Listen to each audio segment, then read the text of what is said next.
안녕하십니까 성도 여러분. 2020년 8월 19일 요한계시록 강의 11번째 시간입니다. 지난 시간엔 8장과 9장을 조금 시작하다가 말았는데요. 8장의 제일 마지막 절 13절에 이런 말씀으로 끝납니다. 또 내가 보고 들으니 한 천사가 하늘 한가운데로 가로질러 날아가며 큰 음성으로 말하되 땅에 거주하는 자들에게 화가 있으리라. 이는 이제 불게 될 세 천사의 다른 나팔 소리로 인함이라 하더라. 이렇게 이제 8장이 끝납니다. 이 말씀에서 8장에서 첫째 나팔에서 넷째 나팔까지 부러지고 이제 나머지 세 나팔이 남아 있는데 그 세 나팔이 각각 화라는 것입니다. 그래서 첫째 화는 다섯 번째 나팔로서 메뚜기 재앙, 바닥 없는 구덩이에서 올라온 메뚜기들의 재앙이고, 둘째 화는 여섯 번째 나팔로서 유프라테스, 큰 강 유프라테스에 묶여 있는 네 천사를 풀어주라 하면서 그 기병대 2억 명의 기병대가 등장합니다. 그리고 셋째 화는 일곱 번째 나팔로서 마지막 나팔이죠. 예수님의 공중 재림입니다. 오늘 9장을 시작하겠습니다. 말씀 전하기 전에 잠깐 기도하겠습니다. 거룩하시고 진실하신 하나님 아버지, 주님의 이 계시의 말씀을 공부하고 전할 때 우리의 마음을 활짝 열어주시고 이해하는 영을, 그리고 분별하고 깨닫는 영을 보내주시옵소서. 그리고 이 말씀을 깨달은 것이 우리의 지식에 머무르지 않고 우리 마음속에 믿음과 화합되어 우리가 이길 수 있는, 이기는 자의 믿음을 가질 수 있도록 하나님 도와주시옵소서. 그래서 이 말씀들로 인하여 우리를 돌아보고 깨어서 준비하는, 그리고 이 계시록의 말씀을 주신 목적인 이기는 자들 다 되게 하여 주시옵소서. 주 예수 그리스도 이름으로 기도하옵나이다. 아멘. 이제 9장 1절, 다섯째 천사가 나팔을 불매 내가 보니 별 하나가 하늘로부터 땅으로 떨어지는데 그에게 바닥 없는 구덩이의 열쇠가 주어졌더라. 이렇게 9장이 시작됩니다. 여기서 다섯째 천사는 다섯째 천사가 나팔을 부니까 첫 번째 화가 이제 시작된 거죠. 바닥 없는 구덩이의 열쇠를 받은 천사는 마귀가 아니라, 마귀의 천사가 아닙니다. 지옥문을 열었다 해서 이 bottomless pit, 즉 바닥 없는 구덩이, 이 무저갱은 지옥이죠. 아부소스라고 하는데 이 지옥의 문을 열었다 해서 마귀의 천사가 아니다. 그는 예수님의 명령에 순종하는 천사다. 바닥 없는 구덩이는, 그 열쇠는 예수님께 받은 것이죠. 예수님의 명령에 의해서 그 천사가 무저갱의 그 문을 열고 메뚜기 떼를 올라오게 한 것입니다. 계시록 1장 18절에 예수님께서 뭐라고 말씀하셨느냐? 또한 지옥의 열쇠와 사망의 열쇠를 가지고 있노라. 예수님께서 지옥의 열쇠와 사망의 열쇠를 가지고 있다. 이 천사는 그에게 바닥 없는 구덩이의 열쇠가 주어졌더라. 이게 수동태로 되어서 그가 받았다는 거죠. 예수님에게. 그 지옥의 열쇠는 예수님이 가지고 계신 것인데 예수님께로부터 그 지옥의 열쇠를 받아서 땅으로 내려와서 그 문을 열은 것입니다. 그래서 예수님에 의해서 보내진 천사가 이 바닥 없는 구덩이의 열쇠를 가지고 내려온 것이죠. 2절에 그가 바닥 없는 구덩이를 열자 거대한 용광로의 연기와 같은 연기가 구덩이에서 올라오는데 해와 공중이 구덩이의 연기로 인하여 어두워지며, 요엘서 2장 10절에도 보면은 그 메뚜기 떼로 인해서 해와 달이 어두워지고 별들이 빛을 내던 것을 거두리로다. 너무나 많은 그 수천만 마리의 메뚜기 떼가 몰려들면은 앞이 까맣죠. 하늘이 까맣게 될 것입니다. 우리는 뭐 직접 경험해 보지 않았지만 TV 같은 데 통해서 보면은 메뚜기 떼들이 몰려오면은 아주 하늘이 새까매지는 것을 우리가 본 적이 있습니다. 그래서 3절에 또 메뚜기들이 연기 가운데서 나와 땅 위로 올라오매 그것들에게 권능이 주어지니 마치 땅의 정갈들이 권능을 지닌 것 같더라. 이렇게 3절이 말씀하고 있어요. 메뚜기들이 전갈의 권능을 가졌다. 지옥은 꺼지지 않는 불로 영원히 고통받는 곳입니다. 지옥의 문을 열자 영원토록 올라가는 지옥의 고통의 연기와 함께, 지금 연기와 함께, 거대한 용광로의 연기와 함께 구덩이에서 올라왔다 그러죠. 그래서 이 지옥은 영원토록 올라가는 그 지옥의 고통의 연기와 함께 메뚜기들이 땅 위로 올라왔다. 근데 보통 메뚜기가 아니라 전갈 같은 메뚜기가 올라왔다. 지금 말씀하고 있는 것입니다. 요한계시록 9장의 메뚜기와 그 요엘서의 메뚜기를 좀 비교해 볼 필요가 있어요. 왜냐하면 지금 이 요한계시록 9장의 메뚜기 재앙이, 메뚜기 심판이 요엘서의 주의 날이 이르기 전에 메뚜기 심판과 비슷한 내용이 있습니다. 전 시간에도 말씀드렸지만 구약 성경 요엘서에서 나오는 메뚜기 재앙은 그 당시 이스라엘 사람들에게 회개하고 하나님께 돌아오라라는 의미에서 하나님께서 요엘 대언자에게 주신 말씀입니다. 그러나 그 당시뿐만 아니라 이 세상 끝날 주의 날, 주님께서 공중 재림하시고 지상 재림하시는 그 날에 있을 이스라엘의 심판에 관한 예언으로서 요한계시록 9장, 오늘 우리가 공부하는 9장 예언과 조금 비슷한 데가 있어요. 연관이 있어요. 그래서 요한계시록 9장의 메뚜기 그리고 요엘서의 메뚜기를 좀 비교해 봅시다. 요엘서와 요한계시록의 메뚜기가 등장하니까 비슷하지만 내용은 다릅니다. 오늘 우리가 공부하는 9장의 1절부터 12절까지의 메뚜기 재앙은 무저갱에서 올라온 메뚜기예요. 바닥 없는 구덩이, 다시 말해서 지옥에서 올라온 메뚜기다. 근데 이 메뚜기는 왜 보내졌느냐, 왜 지옥문을 열어서 올라오게 했느냐, 목적이 있어요. 오직 이마에 하나님의 인이 없는 사람들만 해하라. 즉 마귀의 자녀들만 해하라. 우리 이 말씀은 상징적이고 영적인 말씀이죠. 요한계시록 말씀은 이마에 도장 찍어가지고 다니는 사람은 없어요. 그러나 하나님의 자녀들은 이마에 하나님의 인이 있다는 거예요. 마귀의 자녀들은 마귀의 인이 있겠죠. 왜냐하면 누구의 소유인가, 그 소유의 도장이 있다는 거예요. 우리 사람들의 이마는 간판입니다. 이 이마에 예수님 믿고 구원받은 성도들은 하나님의 인이 찍혀 있는 것이죠. 그래서 무저갱 지역에서 올라온 이 메뚜기의 해야 할 일은 오직 이마에 하나님의 인이 없는 마귀의 자녀들만 해하라. 이거는 바로 진노의 날에, 이건 지금 환란이 아니잖아요. 환란은 넷째 봉인에서 끝났고 지금 일곱 번째 봉인이 열어져서 어린 양의 진노의 날, 예수님이 오시기 직전에 어린 양의 진노의 날에, 그 진노의 때에 성도들을 보호하시는 것을 알 수 있어요. 성도들을 철저히 보호하시는 것을 우리가 볼 수 있습니다. 그래서 요엘서 1장 2절의 메뚜기 재앙은 그럼 뭐냐? 땅에서 올라온 메뚜기다라고 요엘서에 기록되어 있습니다. 이 메뚜기는 우리가 그냥 잘 아는 곤충 메뚜기, 똑같은 메뚜기입니다.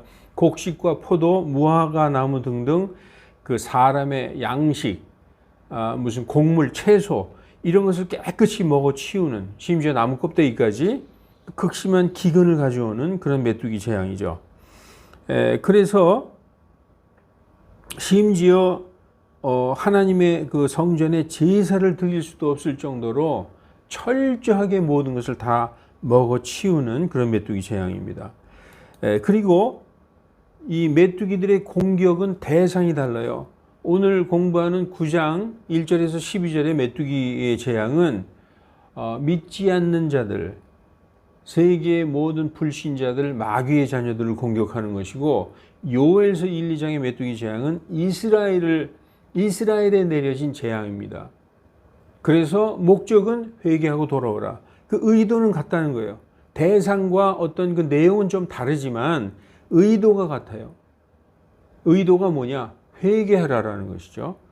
계시록의 메뚜기의 재앙은 지옥의 맛을 살짝 보여주는 거예요. 지옥의 맛.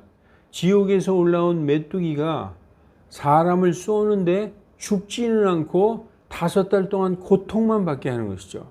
지옥의 특성은 죽지 않는 거예요. 죽지 않고 영원토록 지옥불에서 고통만 당하는 것이죠. 그래서 그 연기가, 고통의 연기가 영원토록 올라가는, 그래서 아주 거대한 용광로에서 연기가 올라오듯이 그 고통의 연기가 올라오는 장소가 바로 지옥입니다. 죽고 싶어도 죽질 못해요. 이제 그 말씀이 이제 뒤에 나오지만, 그래서 그 목적은 지옥이란 이런 곳이다. 내가 오기 전에 회개하라, 돌이키라. 이 목적이 회개하라죠. 그리고 요엘서 1, 2장의 메뚜기의 재앙, 이스라엘에게 쏟아지는, 이스라엘에게 경고하는 그 메뚜기의 재앙. 내게로 돌아오라. 너희가 그 주의 날이 가까이 이르느니라. 너희는 슬피 울고 애곡하고 너희 마음을 돌이켜서 금식하고 너희 마음을 돌이켜서 주께로 돌아오라. 너희 옷을 찢지 말고 너희 마음을 찢으라.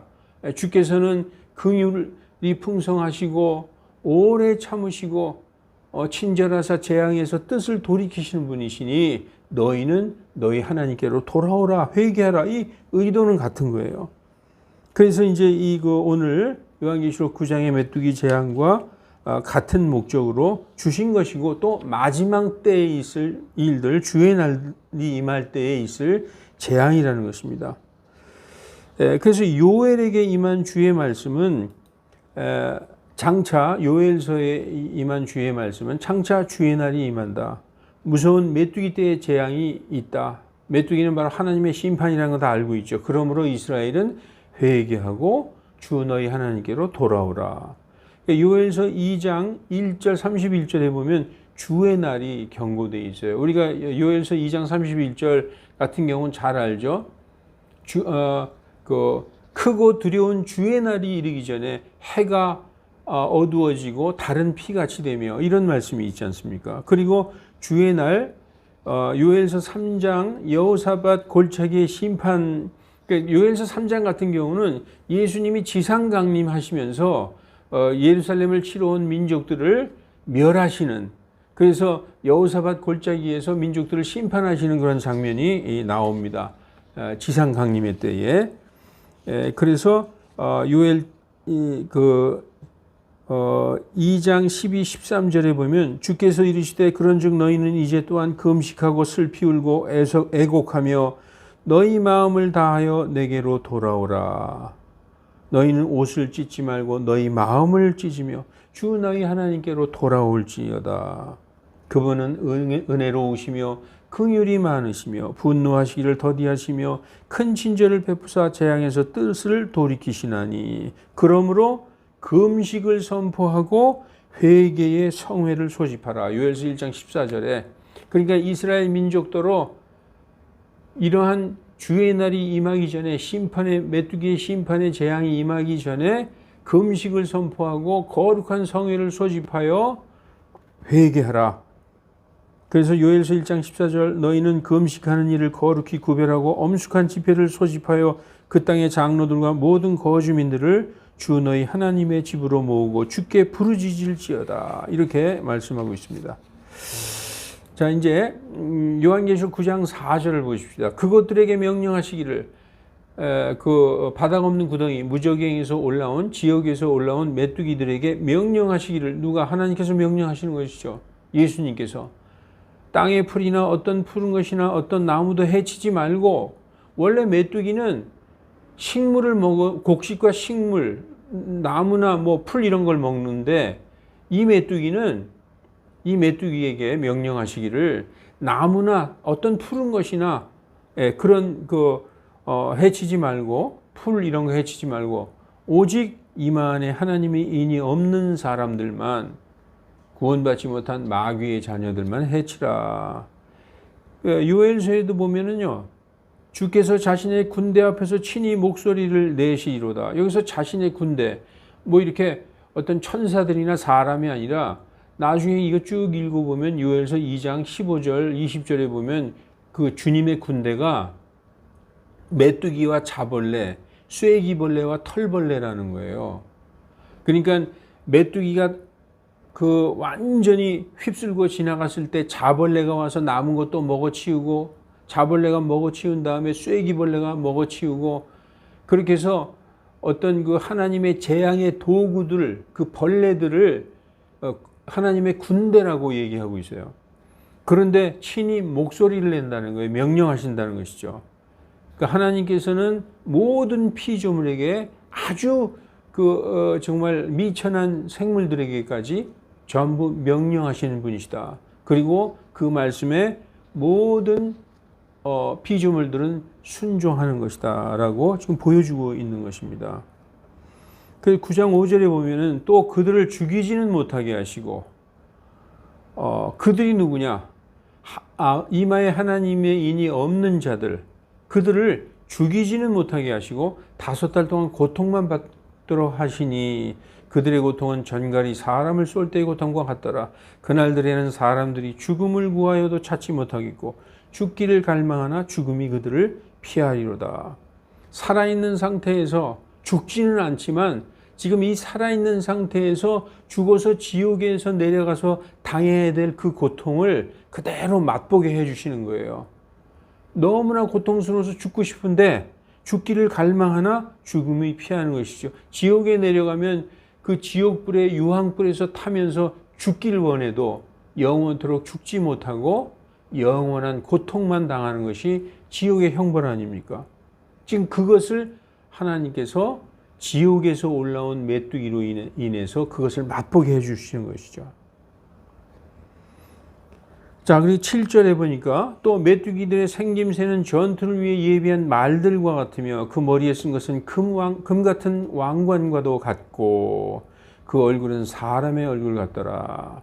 요엘서에서도 메뚜기를 어떻게 묘사했냐면 그들의 모양은 말의 모양 같고 여기 9장 7절에도 메뚜기들의 생김새는 전투를 위해 예비한 말들 같다. 그리고 금 같은 왕관, 금 왕관이 아니라 금 같은 왕관을 쓰고 있다. 그리고 얼굴이 사람의 얼굴 같더라. 이렇게 묘사하고 있습니다. 또 8절에 여자의 머리카락 같은 머리카락이 있고 이는 사자의 이 같다. 아주 흉측하고 이상한 괴물이 아닐 수 없어요. 전쟁을 위하여 예비한 말들 같고 그리고 금 같은 어떤 왕관을 쓰고 있고 사람의 얼굴 같고 여자의 머리털 같은 머리털이 있고 이는 사자의 이 같다. 요엘서 1장 6절에도 한 민족이 내 땅에 올라왔는데 여기서 한 민족 의인화시키는 거죠. 메뚜기를 의미하는 것입니다. 그들은 강하고 수없이 많으며 그들의 이빨은 사자의 이빨 같고 또 그가 큰 사자의 어금니를 가졌도다. 이건 메뚜기를 지금 묘사하는 거예요. 여기 보면 메뚜기에게 9장 8절에도 사자의 이 같다라고 말씀하고 있습니다. 상당히 요엘서와 비슷한 그런 묘사를 하고 있는 것입니다. 9장 9절 또 철 흉갑 같은 흉갑이 있고 그 날개 소리는 전투하려고 달려가는 많은 말들의 병거 소리 같으며 요엘서 2장 5절에도 그들의 뛰는 것은 산꼭대기에서 나는 병거 소리 같고 너무나 흡사한 점이 많죠. 그 메뚜기를 묘사하면서 철 흉갑이 있고 그 날개 소리는 전투하려고 달려가는 많은 말들의 병거 소리 같다. 이렇게 묘사하고 있습니다. 메뚜기를 묘사하고 있는 것이죠.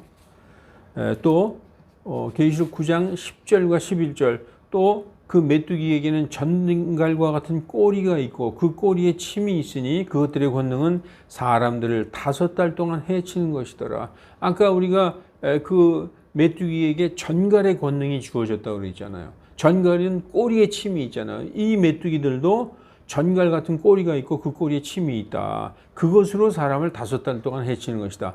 다시 말해서 이는 사자의 이 같다. 그리고 꼬리는 전갈의 꼬리 같다. 입과 꼬리에 권능이 있는 것이죠. 그래서 그것들에게 다스리는 왕이 있으니 곧 바닥 없는 구덩이의 천사로서 아까 별이 하나 떨어졌죠. 그에게 바닥 없는 구덩이의 열쇠가 주어졌죠. 그 천사를 의미하는 것입니다.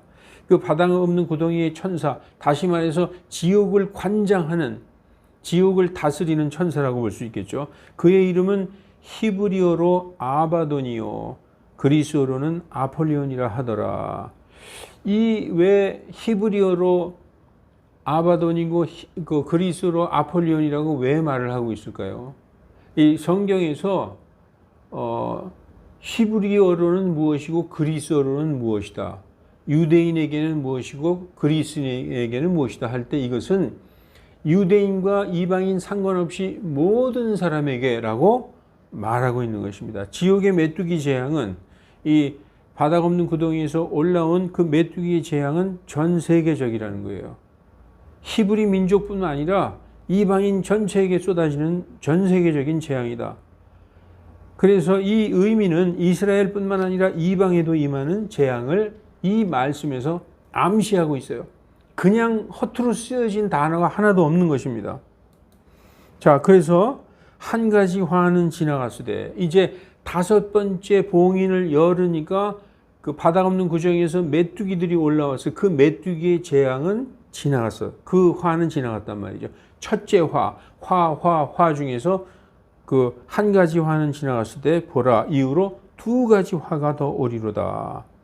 6째 천사가 나팔을 불매. 이제 6째 천사가 나팔을 불었습니다. 내가 들으니 하나님 앞에 있는 금 희생단의 4뿔에서 나는 한 음성이 있어서 하나님 앞에 있는 금 희생단 이거 원래 성전에 들어가면은 마당에 성전 뜰에 번제단이 큰 게 있죠. 그건 짐승을 죽여서 태워서 드리는 번제단이고 그 성소 안으로 들어가면은 그 성소와 지성소가 있잖아요. 마당 말고 성전 안으로 들어가면 성소와 지성소가 있어요. 그 성소와 지성소를 나누는 휘장이 있는데 그 휘장 바로 뒤에 지성소에 그 언약궤가 있지 않습니까? 언약궤 위에 속죄소가 있고 그 속죄소 거기에서 이제 하나님의 영광이 계시는데 그 휘장 바로 바깥에 금 제단이 금향단이 있는 거예요. 그래서 지금 여기 보면 하나님의 앞에 있는 금 희생단 그러면 그 언약궤 하나님이 임재를 상징하는데 그 휘장 바로 그 바깥에 금 희생단이 있는데 그 4뿔에서 한 음성이 난다. 4뿔에서 한 음성. 그러니까 이구동성이라는 얘기죠. 뿔마다 제각기 다른 소리를 내는 게 아니라 한 음성이 있어서 뭐라고 얘기한다 이거죠. 제단의 뿔은 힘과 권세를 의미합니다. 제단의 뿔은 힘과 권세. 뿔은 그 피의 속죄. 우리가 번제단에서 짐승을 잡아서 태우기 위해서 짐승을 죽이면 피를 받아서 그 피를 가지고 성소 안으로 들어와서 그 손에 찍어가지고 그 향단의 뿔에 바르잖아요. 번제단 뿔에도 바르고 향단의 뿔에 바르잖아요. 뿔에 바르는 것은 그 뿔에 우리의 죄가 기록되어 있는데 그 죄를 그 피로 감추는 거예요. 피로 덮는 것입니다. 그리고 그 향단은 향과 함께 많은 성도의 기도가 하나님께로 올라가는 향단이죠. 그래서 그 뿔들이 그 뿔에 죄들이 기록되어 있는 것입니다. 예레미야 17장 1절에 유다의 죄는 철필과 금강석 촉으로 기록되었으며 그들의 마음판과 너희 제단 뿔들에 새겨졌나니. 그러니까 죄들이 그 향단, 금향단, 금제단, 금희생단 위에 있는 뿔들에 기록되어 있다는 거예요. 그래서 그 죄들을 지울 때는 짐승의 피로 그것을 가렸어요. 근데 우리 같이 이제 그리스도인들은 예수님의 피로 어린 양 예수 그리스도의 피로 제단 뿔에 새겨진 우리의 죄를 영원히 가려서 완전히 우리를 그 단 한 번 자신을 드림으로써 우리가 완전 영원히 속죄를 받은 것이죠. 그래서 예수님을 구원의 뿔이라고 말씀하시는 것입니다. 그런데 유다의 죄는 어디에 있다? 그 뿔에 새겨져 있다는 거예요. 여기 제단 뿔들 복수죠. On the horns of their altars. 여기 horns, 뿔들에 새겨져 있다는 거예요. 뭐가? 유다의 죄들이 속죄받지 못한 채 남아있다는 것이죠. 여러분, 예수님은 우리의 구원의 뿔이라고 성경은 말씀해요. 예수님을 구원의 뿔이다. 우리 향단, 금향단, 금제단에 있는 뿔들에 예수님의 보혈로 우리의 죄를 영원히 씻겨주셨기 때문에 우리의 구원의 뿔이라고 말씀하시죠. 누가복음 1장 69절, 우리를 위하여 구원의 뿔을 자신의 종 다윗의 집에 일으켜 세우셨으니, 예수님은 다윗의 후손이죠. 다윗의 후손에 우리를 위하여 구원의 뿔, 그리스도 예수님을 이렇게 세우셨다.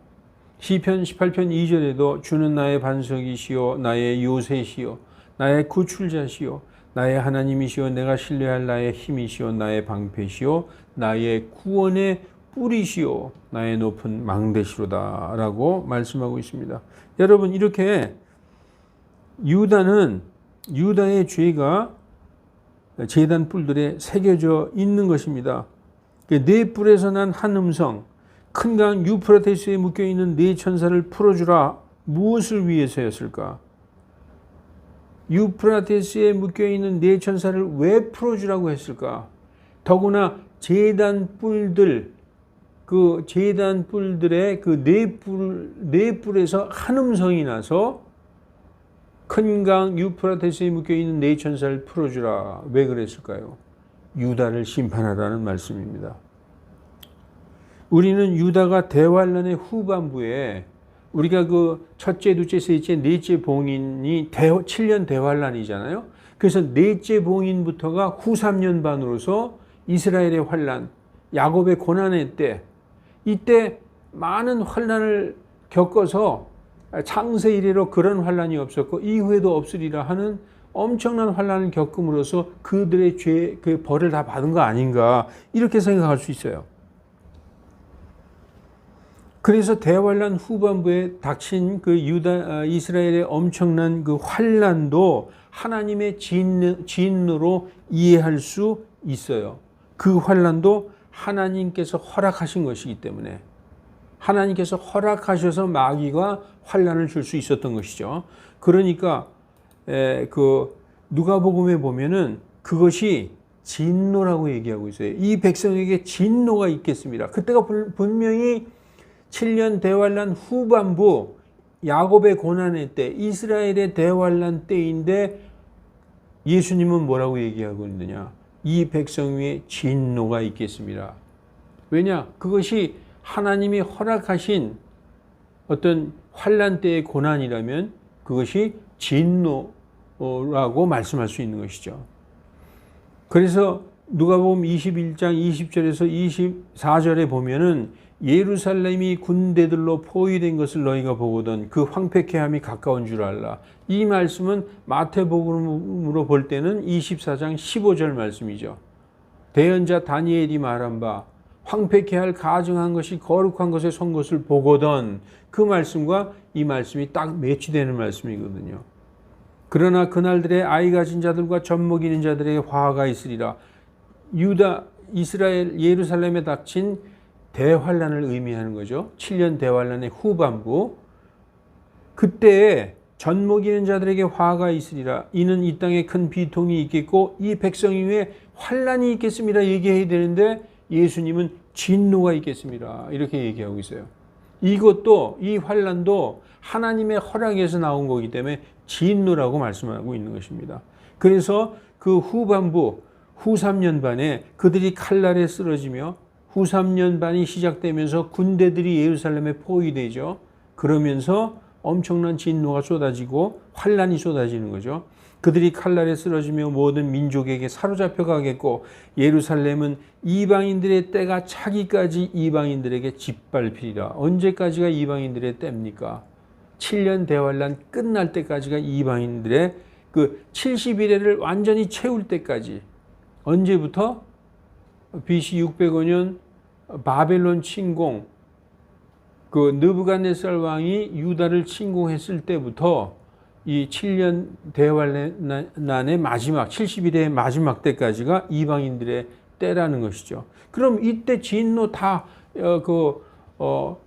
그 제단 뿔들에 새겨진 유다의 죄들의 그 어떤 벌을 다 받은 거 아니야? 이것은 환란의 때예요. 지금 우리가 9장에 요한계시록 9장에 7 나팔은 환란이 아니라 진노를 공부하고 있죠. 이때 그 적그리스도에게 엄청난 환란을 받았다 하더라도 뭐가 또 남아 있느냐? 유다인들에게 진노가 남아 있다는 것입니다. 그 네 뿔에서 난 한 음성은 제단 뿔들에 기록된 유다의 죄를 심판하라, 그런 말씀인 것입니다. 자, 그래서 9장 14절 보십시다. 나팔 가진 여섯째 천사에게 말하기를 큰 강 유프라테스에 묶여있는 네 천사를 풀어주라 하매. 그 지옥의 메뚜기 재앙은 전 세계적이죠.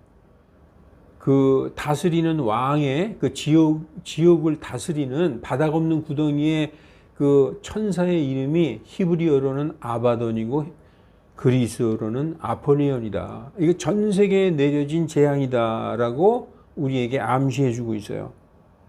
그런데 여기에서 큰 강 유프라테스에 있는 네 천사를 풀어주라 하면서 이제 2역의 기병대가 등장합니다. 여기 지금 특정한 지역을 지금 얘기해 주고 있죠. 큰 강 유프라테스, 뭐 땅에 네 모퉁이에 있는 천사를 붙들고 있어라.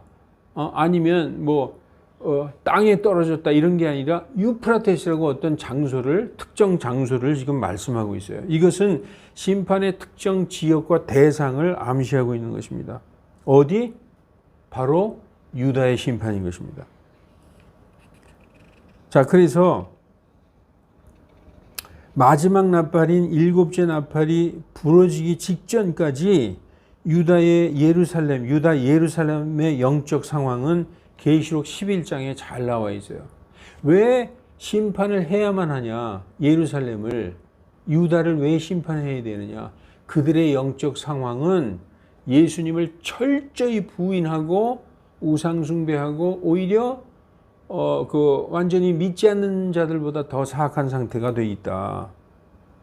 여기 보니까 9장 15절에 네 천사가 풀려나니 큰 강 유프라테스에 있는 네 천사를 풀어주라, 이렇게 명령했죠. 그래서 그 네 천사가 풀려나니 그들은 어느 년월 일시에 사람들의 3분의 1을 죽이기로 예비해 둔 자들이더라, 이렇게 말씀하고 있어요. 우리가 그 계시록 7장 같은 경우에 땅에 네 모퉁이에 서 있는 네 천사가 땅에 네 바람을 붙잡고 있더라. 그러면 전 세계의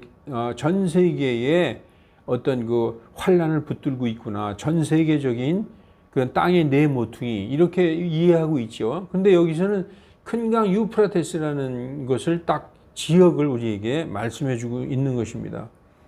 이건 뭐냐 하면은 유다를 심판하기 위해서 예비해 둔 천사인데 어느 연월 일시에 사람들의 3분의 1을 죽이기로 예비해 둔 자들이다. 그런데 이 그 환란, 그 7년 대환란의 후반부에 7년 대환란의 후반부, 그리고 예수님께서 7 나팔을 불기 직전에 요한계시록 11장의 유다 예루살렘의 상태를 보면은 이렇게 기록되어 있어요. 그들의 죽은 몸이 큰 도시의 거리에 놓이리니, 여기서 이 그들은 하나님의 그 두 증인, 요한계시록 11장에 하나님의 두 증인이 나옵니다. 그런데 이제 그들이 바닥에 없는 구덩이에서 올라온 그 짐승에 의해서 적그리스도에 의해서 죽임을 당하는 거예요. 그리고 그 도시는 예루살렘은 영적으로 소돔과 이집트라고 하며 우리 주님께서 십자가에 달리신 곳이기도 하더라. 그러니까 예루살렘은 소돔과 이집트 같은, 소돔은 아주 부패하고 타락한 세상, 그리고 이집트도 악한 현 세상을 예표하는 그런 도시들 아닙니까? 예, 그래서 이런 유다 예루살렘의 심판이 쏟아지는 것입니다. 적그리스도가 성전 안에 들어가서 그 한 이레의 7년 대환란의 중간에 적그리스도가 자기를 드러내서 하나님의 성전에 들어가서 이제부터는 희생물과 봉헌물을 드리지 못한다. 제사 못 드린다. 이제 나에게 경배하라. 내가 하나님이다. 라고 자신을 하나님이라고 하는 그때에도 유다 예루살렘의 영적 상태는 소돔과 이집트 같은 상태라고 지금 말하고 있어요. 그리고 그들은 그 예수 그리스도를 증거하는 하나님의 두 증인을 상당히 미워하는 것을 11장에서 볼 수 있습니다. 이들에게 회개하라는 경고로서 진노의 이 재앙이 쏟아지는 것입니다. 3분의 1이 죽임을 당하는 재앙이 쏟아지는 것이죠. 그리고 스가랴서에서도 이미 예언이 되어 있습니다. 스가랴서 13장 8절 9절 주가 말하노라 그 온 땅에서, 이 온 땅은 예루살렘을 얘기하는 것입니다. 유다를 얘기하는 거죠. 그 안에 3분의 2가 끊어져 죽을 것이요 오직 3분의 1만 그 안에 남으리라. 내가 그 3분의 1을, 그 3분의 1이 남아있는데 그 3분의 1도 불 가운데로 지나가게 하고 은을 정죄하듯 그들을 정죄하며 금을 단련하듯 단련하리라. 그들이 내 이름을 부르리니 내가 그들의 말을 들으며 또 말하기를 그것은 내 백성이라 할 것이요 그들은 말하기를 주는 내 하나님이시니이다 하리라. 언제? 예수님이 지상 강림하시면서 그들을 민족들로부터 구원하실 때 그렇게 말한다는 것이죠. 이스라엘은 환난과 진노를 통과하면서 약 3분의 2 정도가 죽임을 당한다고 써 있어요. 지금 이스라엘은 율법을 지키는 유대교를 믿고 있으며 지금 그리스도교를 믿지 않습니다. 이스라엘은 지금 유대교를 믿고 있다는 게 여러분 아시잖아요. 율법에 따라서 성전에서 짐승 제사를 지내기를 원하고 있습니다. 이것은 뭡니까? 하나님의 진노의 대상이죠. 그래서 그 9장 16절부터 18절까지 그 기병대의 수는 2억이니 그들의 수를 내가 들었노라. 그 개역 성경에는 2만만이라고 이렇게 되어 있습니다. 2만 곱하기 2만 하면 2억이죠. 이 수는 셀 수 없이 무수히 많은 수다 이렇게 이해해도 상관없습니다. 이렇듯 내가 환상 속에서 말들과 그 위에 앉은 자들을 보니, 보세요. 요한이 환상 속에서, 확실하지 않아요. 환상 속에서 말들과 그 위에 앉은 자들을 보니 계속 뭐뭐뭐 같고 뭐뭐뭐 같고 뭐뭐뭐 같더라, 이렇게 뭐뭐 같다 이렇게 이제 표현이 계속 나옵니다. 불과 청옥과 유황으로 된 흉갑이 있고 그 말들의 머리는 사자머리 같고 그 입에서는 불과 연기와 유황이 나오더라. 이 세 가지 곧 그 입에서 나오는 불과 연기와 유황으로 사람의 3분의 1이 죽임을 당하니라. 불과 유황과 연기는 여러분 조금 아까 우리가 메뚜기 재앙을 봤지만 지옥의 상징이에요. 유황불, 유황과 불, 연기, 거대한 용광로의 연기, 불, 유황. 그러니까 아까 그 메뚜기와 이 동류 같은 종류의 어떤 그 정체성을 갖고 있는 것이죠. 예. 그 지옥의 상징이라는 거예요. 불과 유황과 연기. 메뚜기 재앙은 지옥의 맛만 보여주는 것이지만 이 역의 군대 재앙은 사망으로 지옥에 떨어지는 재앙입니다. 그러니까 다섯 번째 재앙은 회개하고 돌아오라. 지옥이 이런 곳이다라고 보여주고 있고, 여섯 번째 재앙은 지옥으로 보내버리는 재앙이라는 것이죠. 어떤 사람은 불과 연기와 유황을 현대식 무기의 표현이라고 이렇게 해석하는 사람도 있어요.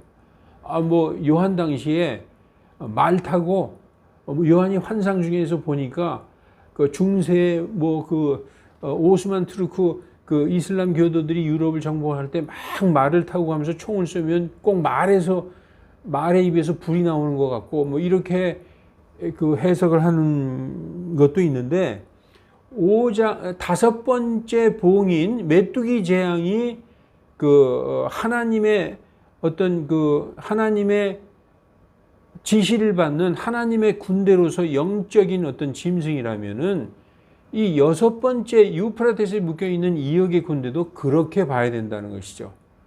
다섯 번째의 그 메뚜기는 지옥에서 올라온 그런 어떤 그 우리가 알 수 없는 본 적도 없는 그런 짐승으로 이해하면서 이것은 우리가 알고 있는 어떤 무기에다 대입시키려고 하면 안 된다는 것이죠. 이것도 상징적으로 그러니까 우리가 이것을 이 정도로만 알면 되는 거예요. 지금 여기 써 있는 대로.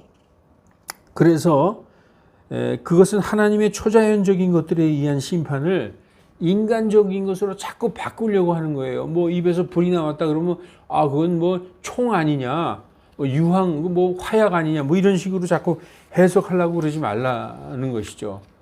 초자연적인 하나님의 군대, 하나님이 그런 것들로 인해서 사람들을 심판하실 때가 오는데 우리는 지금 기록된 대로만 읽은 대로만 생각하면 되는 것이죠. 그래서 주의 날이 이르기 전에 회개하라는 경고성 재앙이 쏟아지는 거예요. 이건 전부 목적이 뭡니까? 목적이 하나예요. 회개하라. 회개하고 돌아오라. 누구에게? 믿지 않는 자들에게. 믿고 구원받은 하나님의 인을 받은 그리스도인들, 하나님의 자녀들에게는 지금 보호하시는 것이죠. 우리가 데살로니가서에 나오잖아요. 환난을 당하는 너희에게는 안식으로 갚으시고 너희를 괴롭게 하는 자들에게는 환난으로 갚으시는 것이 하나님께는 의로운 일이다. 지금 이 어린 양의 진노의 때는 성도들은 보호를 받고 대적들은 심판과 재앙을 쏟아 붓고 있는 것입니다. 그 대적들에게. 요엘서 2장의 이러한 군사는 주의 군대로서 심판의 도구인 땅의 곤충, 즉 메뚜기, 자벌레, 쐐기벌레, 털벌레를 의인화한 것이에요. 우리가 그 요엘서 그 2장 20절에 보면은 그 하나님의 군대 하면서 메뚜기, 자벌레, 쐐기벌레, 털벌레라고 말씀하신 겁니다. 그래서 이와 같이 계시록 9장의 다섯째, 여섯째 나팔에서 나온 메뚜기나 유프라테스에 묶여있던 네 천사 2억의 기병대는 심판의 도구로서 다섯째 나팔의 메뚜기 재앙은 전 세계에 쏟아지는 심판이고 여섯째 나팔의 2억의 기병대 재앙은 유다 예루살렘에 쏟아지는 심판이다.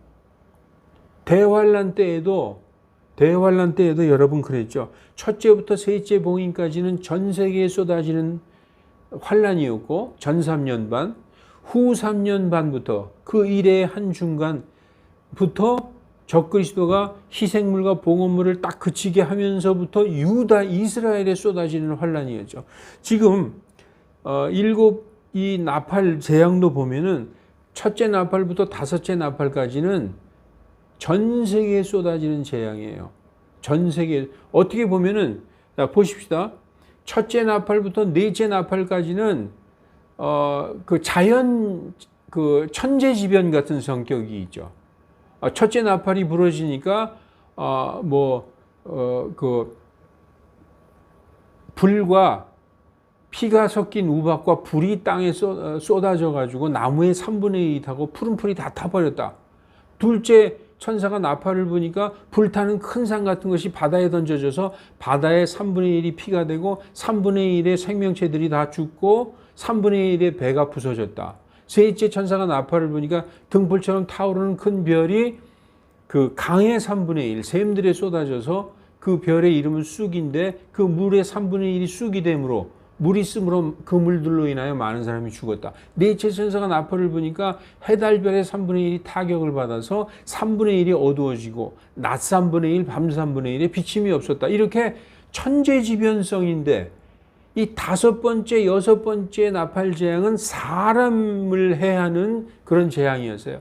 다섯 번째 나팔은 그 중에서도 다섯 번째 나팔은 전 세계에 쏟아진 그 메뚜기에 의한 그 공격으로서 믿지 않는 자들만 해하는 5달 동안 죽이지는 않고 그 고통만 주는 재앙이었다면, 6번째 나팔은 유다 예루살렘에 쏟아진, 그러니까 하나님은 이 계시록 전체를 보면요, 반드시 전 세계에 쏟아지는 어떠한 것과 나중에 유다 예루살렘을 따로 포커스를 딱 맞추는 걸 볼 수 있어요. 왠지 아십니까?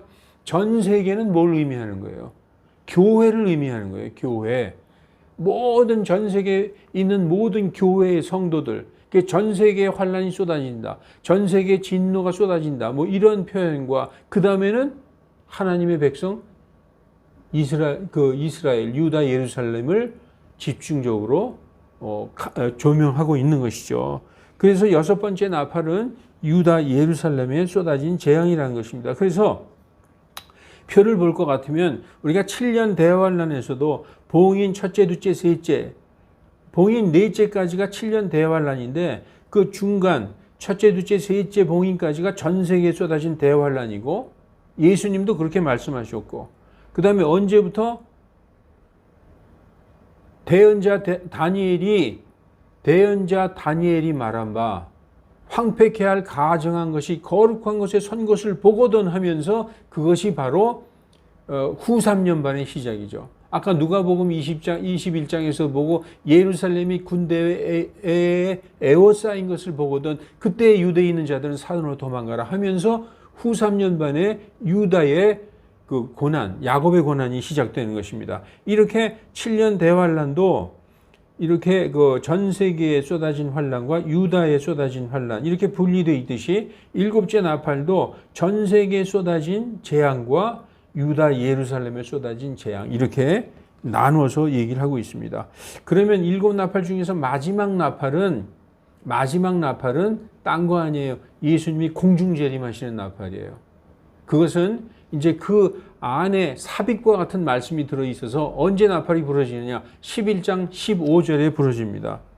자, 이제 9장 19절. 이는 그 말들의 권능이 그 입과 꼬리에 있고 그 꼬리는 뱀 같으며 머리가 달려 있어 이것으로 해침이더라. 아까 입에서 그 세 가지 연기와 유황과 불과 연기와 유황으로 사람의 3분의 1이 죽더라. 그 입에서 어떤 권능이 나왔는데, 이제 꼬리가 뱀 같으며 머리가 달려 있어서 이것으로 해침이라. 그래서 그 말들의 권능은 입과 꼬리에 있다. 입에서 불과 연기와 유황, 꼬리에서 꼬리는 뱀 같은데 사람의 얼굴이 달려 있어서 그것으로 해친다라고 말씀하고 있는 것입니다. 메뚜기와 이역의 기병대는 둘 다 비슷해요. 둘 다 입과 꼬리에 권능이 있어요. 아까 메뚜기도 이는 사자의 이 같고 꼬리에 전걸 같아서 꼬리에 침이 있다고 그랬죠. 둘 다 마귀적인 그런 권능을 갖고 있는 것입니다. 둘 다 지옥의 고통과 권능과 이미지를 가지고 있어요. 메뚜기는 사람을 죽이지는 않고 지옥의 고통만 맛보게 해주는 대신에, 이역의 기병대는 마치 넷째 봉인을 열었을 때 우리가 대환란 넷째 봉인 때 그 창백한 말이 나오죠. 창백한 말 위에 앉아 있는 자 이름이 사망인데 지옥이 쫓아다니더라 했을 때 사람의 4분의 1을 죽이는 자가 나타나잖아요. 꼭 그런 자처럼 사람을 죽여서 지옥으로 보내는 그 유프라테스에 묶여있는 네 천사가 풀려나서 그 이역의 기병대가 하는 게 바로 그겁니다. 사람의 3분의 1을 죽여서 지옥으로 보낸다. 유다 예루살렘에 대한 심판이다. 그러나 역시 나팔 심판 전체가 그렇듯이 이 6번째 나팔도 3분의 1만 죽는 거예요. 우리가 지금 나팔 심판 쫙 봐왔잖아요. 뭐 바다의 3분의 1이 피가 되고 물들의 3분의 1이 쓰게 되고 해달별의 3분의 1이 타격을 입고, 지금 이것도 3분의 1이 죽는 것입니다. 자, 9장. 이것은 무슨 뜻이냐? 이것은 남은 자들, 죽임을 당하지 않고 남아있는 자들에게 긴급히 나팔로 경고하고 회개를 촉구하는 것입니다. 이제 마지막으로 경고한다. 마지막 나팔이다. 이러면서 경고하는 것이죠. 그래서 9장 이제 20절, 21절이 이제 마지막 절인데 이 재앙들로 죽임을 당치 아니한 나머지 사람들은 여전히 자기 손의 행위를 회개치 아니하고 마귀들과 또 듣거나 보거나 걸을 수도 없는 금은 노동 나무들로 만든 우상에게 절하기를 경배하기를 그치지 아니하며 자기들이 행한 살인과 마술과 음행과 도둑질도 회개치 아니하더라. 이렇게 말씀하고 있어요. 이러한 재앙들, 이런 끔찍한 재앙이 5번째 나팔 보십시오. 그 메뚜기 재앙. 죽고 싶어도 죽지 못할 정도로 차라리 죽었으면 좋겠다 할 정도로 엄청난 그런 고통에서도 그 지옥의 맛을 보여준 것이거든요. 그런 고통을 당하고 또 이 6번째 유프라테스에 묶여있는 네 천사가 풀려남으로써 많은 사람들이 죽는 그런 재앙을 보면서도 살아남아 있는 자들은 여전히 우상 숭배하고 자신들의 육신의 행위로 지은 죄들을 여전히 회개하지 않는다. 다시 말해서 우상 숭배한다는 것은 하나님을 향해서 죄를 짓는다. 우상 숭배한다는 것은 하나님께 대해서 아주 대놓고 죄를 짓는 것이죠. 그리고 자기들이 행한 행위, 자기 육신들의 행위, 자기 육신으로 인하여 범한 죄들, 하나님에게 대한 죄들, 이런 모든 것들을 회개하지 않는다. 이것으로 회개의 기회는 완전하고도 영원히 끝난 것입니다. 이제 뭐만 남았느냐? 예수님의 공중재림만 남았어요. 6째 나팔까지 부러졌으니까. 이제 회개의 기회는 이것으로 이제 끝나는 것이죠.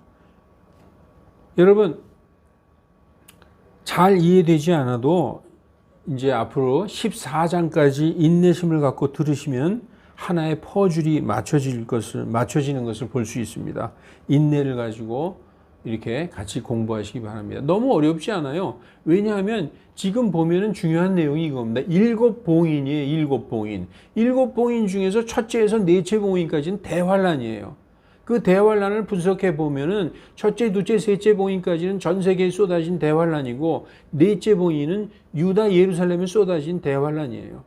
그 다음에 5째 봉인을 여니까 순교자들이 하나님 언제 심판하시겠습니까? 하나님이 너희 동료 종들과 너희 형제들도 너희처럼 순교당해서 그 수가 채워지면 그때 심판하마 라고 약속해 주셨어요. 그리고 지금 6째 봉인을 여시니까 하늘의 표적이 있어요. 해달별이 어두워지고 이건 뭐냐? 주의 날이 오기 전에 그리스도의 날이 오기 전에 공중재림하시는 그 심판의 날이 오기 전에 반드시 하늘의 표적이 있어야 된다. 그건 뭐냐? 이제 주의 날이 온다는 하나의 경고죠. 그러면서 7째 봉인을 열으니까 그 7째 봉인에서 지금 오늘 공부하신 것처럼 7번째 나팔까지, 지금 7번째는 아직 안 부러졌지만 그 7나팔이 나오는 것입니다. 어려운 게 없어요. 그 세부 내용은 너무 자세하게 몰라도 돼요. 왜냐하면은 예언이라는 것은 이것은 이거다라고 자신 있게 말할 사람 단 한 사람도 있어요? 없어요. 그렇게 말한다면 거의 거짓말일 가능성이 있어요. 왜냐? 미래에 이루어질 일이기 때문에 이것은 무엇이다라고 우리는 구조는 그 대신 알 수 있어요. 아, 이 일 다음에 이 일이 생기는구나. 이러한 일이 반드시 있어야 이러한 일이 오는구나. 이런 것은 우리가 알 수 있는 것이죠. 어렵게 생각하지 마시고 14장이면 거의 이 구조에 대한 모습이 딱 나타나게 되어 있습니다. 오늘 여기까지 하겠습니다. 사랑의 하나님 아버지, 우리가 어떻게 주님의 말씀을 다 알 수 있겠습니까? 하나님께서 보여주신 대로 깨닫게 해주신 그 분량에 따라서 오직 기록된 성경의 말씀만 쫓아갈 뿐입니다. 하나님, 헛된 것 쫓아가지 않게 하여 주시고 기록된 이 말씀을 잘 분별하고 깨달아 아는 우리들 되게 하여 주시옵소서. 혹시 틀린 것 있으면 돌이켜서 회개하고 틀린 것에서 벗어나게 하여 주시고 그런 것들도 우리가 잘 깨달아 알게 하여 주시옵소서. 감사드리며 주 예수 그리스도의 이름으로 기도하옵나이다. 아멘.